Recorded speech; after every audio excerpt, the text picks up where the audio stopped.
The house smelled of sage and roasted turkey, the kind of warmth that should have promised comfort. I moved down the hallway toward the guest room when I noticed the study door left slightly ajar. My father's voice carried through the crack, low but firm. "Your sister. She isn't worth a penny. She's done." For a moment, I thought I had misheard. Nathan's reply followed, soft, uncertain, almost apologetic. I froze, pulse hammering in my ears. From my angle, I could glimpse the curve of my mother's shoulder as she hovered by the window. Richard shuffled papers at his desk. Nathan slouched on the sofa. But it was Sylvia who turned her head first. Her eyes met mine across the narrow opening. Instead of shock or shame, she offered the smallest smile, as if she had been waiting for me to hear. The smile hollowed me out more than the words themselves. It told me everything I had feared, but never wanted to believe that my place in this family had been quietly revised, my value appraised and dismissed, all without my voice in the room. I stepped back into the shadows, every memory of overlooked trophies and deferred praise colliding into one sharp truth. The house felt colder despite the fire burning in the hearth, each portrait on the wall reminding me whose face had always mattered more. By the time I reached the guest room, my hands trembled so violently I could barely close the door. I sat on the edge of the bed, staring at the bland floral comforter, while sounds of laughter from downstairs drifted upward as if nothing had broken. But something had, and I knew I would not sleep that night. Sleep refused me, and my mind wandered backward through the years, tallying a ledger of childhood moments that now made terrible sense. Nathan was always the one under the lights. When he made the debate finals his junior year, my parents flew across the country without hesitation. That same week, I had qualified for the state math championship. I went alone with my teacher, my parents sending me off with a polite smile and a reminder that Nathan needed their support more. "You'll be fine," my mother always said, her tone gentle but dismissive, as if independence had been my natural state rather than a condition imposed by neglect. I learned early that recognition was a resource allocated sparingly and rarely to me. There was one exception, my grandmother, Helen. She lived in a small craftsman bungalow across town, a house that smelled of lavender and old books. On weekends, she spread bank statements across her kitchen table and walked me through the mysteries of compound interest and savings bonds. "Financial independence is freedom," she said more than once, voice steady, eyes sharper than anyone gave her credit for. While Nathan complained those visits were boring and often stayed home, I absorbed every word. When she passed during my senior year, she left me $15,000, specifically earmarked for education at the reading of the will. I caught the quick glance my parents exchanged, something brittle in their expressions. Later, my mother remarked, almost casually, "Your grandmother always favored you," turning what had been a gift into a wedge. That inheritance became my ticket out, though even then it was reframed as imbalance. Nathan received tuition, housing, and endless allowances. I stretched Helen's gift across scholarships and part-time jobs, learning to live within margins so tight they cut. Lying awake in the guest room, I realized Helen had done more than give me money. She had handed me tools my parents never intended me to have the knowledge to stand alone. I pressed my palms against the quilt, knowing those lessons were about to become my only defense, because the account I had once called family had just declared me insolvent. Northwestern was the first place I felt both invisible and free at the same time. Invisible because no one there cared about the Albright family name. Free because, for once, I could define myself by numbers on a ledger, rather than a role assigned at the dinner table. Helen's inheritance covered my first year's tuition and books. After that, I pieced it together through scholarships, work-study in the library, and tutoring on weekends. I grew accustomed to counting every dollar twice, not out of fear, but out of pride. Back home, Nathan had chosen USC. My parents paid the bill in full, justifying the expense with words I could still hear. He needs the right environment to succeed. His right environment was an apartment near the beach and a new car in the driveway. Mine was a dorm with peeling paint. Shifts at the dining hall, textbooks bought used and resold for cash. After graduation, I moved east to Chicago, taking a position with a financial consulting firm. My apartment in Lincoln Park was barely 700 square feet, but it was mine. Each piece of furniture I bought secondhand and refinished felt like a declaration. I built my life brick by brick. My emergency fund grew slowly, then steadily. Retirement contributions followed, and eventually a portfolio that outpaced even some of my older colleagues. But discipline did not erase obligation. Every month, without fail, I wired $500 back to Portland. It had begun years earlier during what my father called a temporary slowdown in the construction business. I told myself it was my contribution, proof I still belonged to the family unit. Despite the distance, even after the company recovered, the transfers continued unquestioned. I thought of it as duty then, as though my independence had to be subsidized by a tether. Tonight, sitting in the guest room with my parents' voices still echoing through me, I saw it differently. The money I had sent all those years was more than obligation. It was fuel for a machine that now claimed I was worth nothing at all. Thanksgiving dinner was meant to be a celebration, but in my family, it always felt more like a stage. The table glowed with crystal glasses and silver polished to perfection, every detail curated by my mother. I had rehearsed how I would tell them that Michael had asked me to marry him, that the ring was exactly what I wanted, simple and chosen with care. I waited for the right moment, but before I could finish, Nathan cleared his throat and launched into a description of his latest startup idea. My father leaned forward immediately, eyes alight, peppering him with questions about market growth and venture capital. My mother placed her hand over Nathan's and smiled proudly, as though the meal itself had been prepared in honor of his vision. When I tried again, gently mentioning my engagement, the words fell flat. Sylvia glanced at me briefly, her lips curling into that faint smile I had come to know too well, the smile that told me she had already decided the subject was unworthy of attention. The conversation shifted back to Nathan, and my news vanished like a dropped fork beneath the table. Hours later, while the house settled into its late-night quiet, I walked past the study. The door stood ajar again. Richard's voice was firm, certain. The business, the house, the trust, all of it will go to Nathan. It's already structured. She doesn't need any of it. I held my breath, heart hammering against my chest. Through the narrow opening, I saw Nathan nod, uneasy but silent. My mother stood at the window, her reflection caught in the glass. She turned, saw me there, met my eyes without surprise, and then smiled the same knowing smile that had silenced me at dinner, turning back as though my exclusion had always been part of the plan. I slipped back into the hallway, the echo of her smile burning hotter than my father's words, already knowing I could not let the night end without opening every ledger they had tried to keep hidden. The house was dark, except for the dim light in the guest room where I sat with my laptop balanced on my knees. I should have been sleeping, but every time I closed my eyes, I saw my mother's smile, that quiet confirmation of my erasure. Instead of rest, I opened the folders I had carried across the country, the meticulous records I always kept, bank transfers, account summaries, scanned receipts. At first, I told myself I was only reviewing them to distract my mind. But as the hours passed, the story of my life began to unfold in numbers that spoke louder than any holiday toast.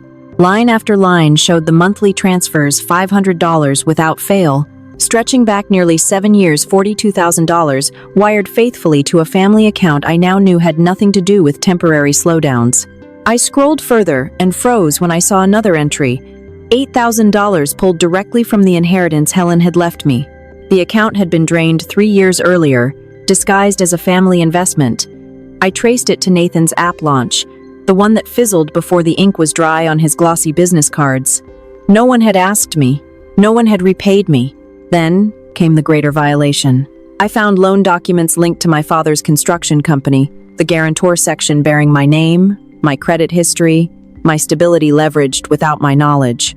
I remembered signing a stack of insurance forms one Christmas visit, not realizing what had been slipped inside. The realization chilled me more than the November air seeping through the window.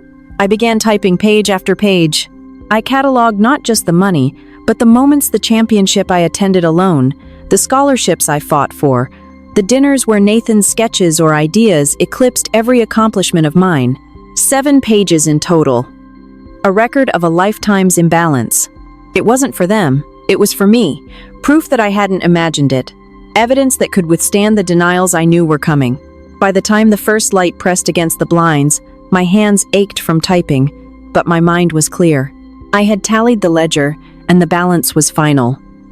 The only task left was to place it before them. By dawn, I had brewed a full pot of coffee. The ritual steadied me, measured scoops, the hum of the machine, the sharp scent filling the quiet kitchen. I set 4 mugs on the dining table, one for each of us, and laid the folders beside them like place cards at a banquet no one had wanted. Richard was the first to appear, drawn by the smell. His eyes flicked from the mugs to my face, then to the neat stack of papers. He knew it was no ordinary breakfast. Without waiting for him to speak, I gestured to his seat. "Sit down. There are things we need to discuss." Sylvia entered moments later, still immaculate in her morning clothes, a faint trace of perfume trailing her. Nathan stumbled in last, hair mussed from sleep. They took their places, puzzled but wary. I slid a folder toward each of them. Inside was a complete record of every dollar I'd contributed to this family since leaving for Chicago. $42,000 in transfers, $8,000 stolen from Grandma Helen's inheritance, and fraudulent loan documents signed in my name. "Read them." Richard flipped a page, jaw tightening. "This is unnecessary. Business is complicated. Families help one another." I answered, my voice steady, calm, the tone I used in boardrooms. Sylvia reached for her mug, fingers trembling slightly. "Karen, darling, you're overreacting. We've always supported you in our way. Think of everything we've done. My education was paid for with scholarships and jobs.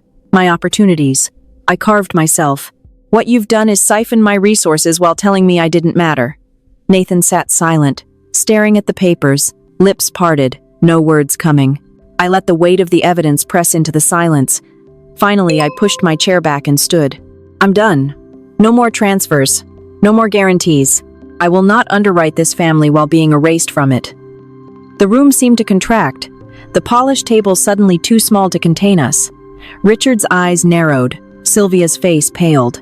Nathan's fingers tightened around the folder.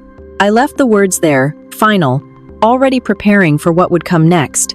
Nathan was the first to break the silence, voice rough with disbelief. "Karen, you've misunderstood. Dad never meant you weren't included. These things are complicated. You're making it sound worse than it is." I met his eyes across the table. "Did I misunderstand working nights at the library while you were given a car at 16? Did I misunderstand paying my own way through Northwestern while Mom and Dad covered every dollar of your tuition at USC? Did I misunderstand sending $500 a month from my salary while you lived rent-free in an apartment they furnished for you?" Color drained from his face.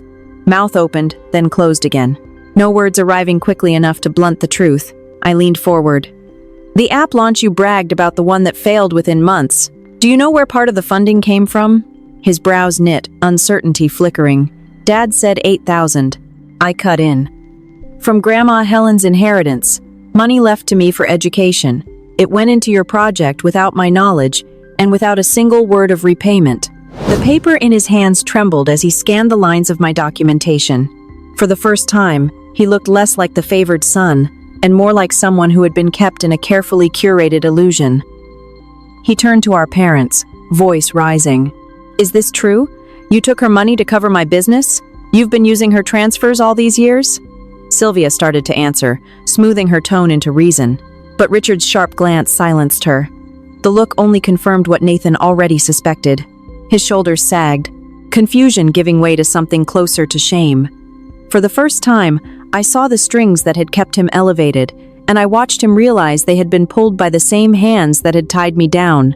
The room felt different then, as if the script had slipped from their control, and Nathan was left staring at the pages, unsure whether to keep reading or finally set them aside. After the confrontation, the house seemed to close in on me, every polished surface reflecting back a version of myself I no longer recognized. I returned to the guest room and began to pack. Movements efficient, practiced, like preparing for a business trip, though this time I knew I would not be coming back. On my laptop, I canceled every authorization connected to the family accounts. The automatic transfers stopped with a few clicks, and I sent notices to my bank that no future payments should be processed. Next came the harder work, placing freezes on my credit reports, locking down the identity my father had used so freely. My firm's legal department responded within the hour to my encrypted message, confirming they would pursue the fraudulent guarantees tied to my name. With each step, the ties loosened until all that remained were shadows of them. My suitcase stood ready by the door before dawn. I had already changed my flight to Boston, where a new senior role waited. It was more than a promotion. It was a chance to start over in a city where no one knew me as Richard and Sylvia's daughter, where my work would stand without comparison. Before I left, I reached into my bag for the one item I had carried quietly all these years, the brass key to Helen's craftsman house. It no longer opened any lock, but it had always reminded me of safety. I stopped at a small shop near the airport and asked them to engrave a single word across its worn surface: boundaries. When I boarded the plane, the key rested in my palm, warm from my grip, a final inheritance, not of money, but of meaning. As the wheels lifted from Portland's runway, I understood that my life was no longer collateral for anyone else's debts. Months passed before the first message arrived. Sylvia's email dripped with sentiment, weaving childhood memories into pleas for understanding. She reminded me of holidays past, of meals prepared, and sacrifices supposedly made, though each line carried the unmistakable weight of guilt. I read it twice, then answered with 3 sentences: acknowledgement of receipt, clarification that I was well, and a reminder that future correspondence should be limited to matters requiring documentation. Richard reached out soon after, tone strictly professional. He introduced me as a trusted consultant in letters to his business partners, as though attaching my name might salvage the credibility he had lost.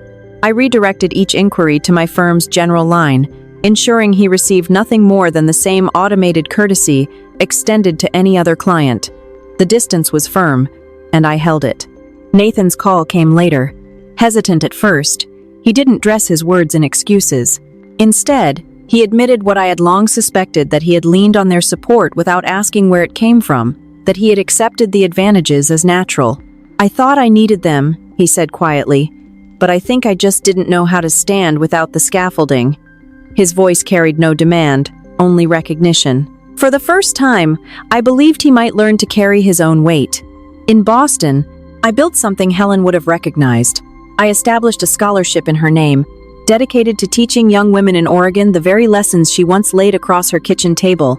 Applications filled my inbox, students eager to understand budgeting, credit, independence. Each story reminded me that her legacy had never been the money, but the knowledge she gave freely.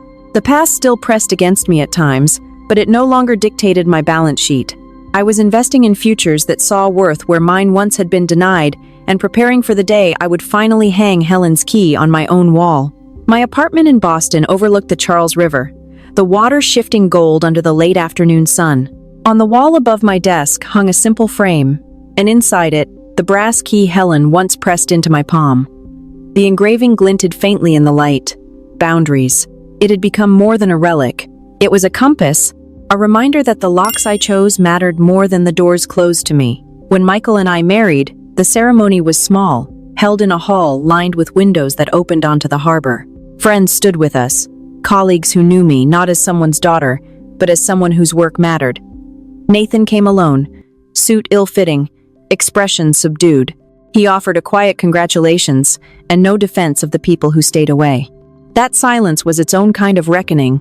The absence of Richard and Sylvia did not hollow the day.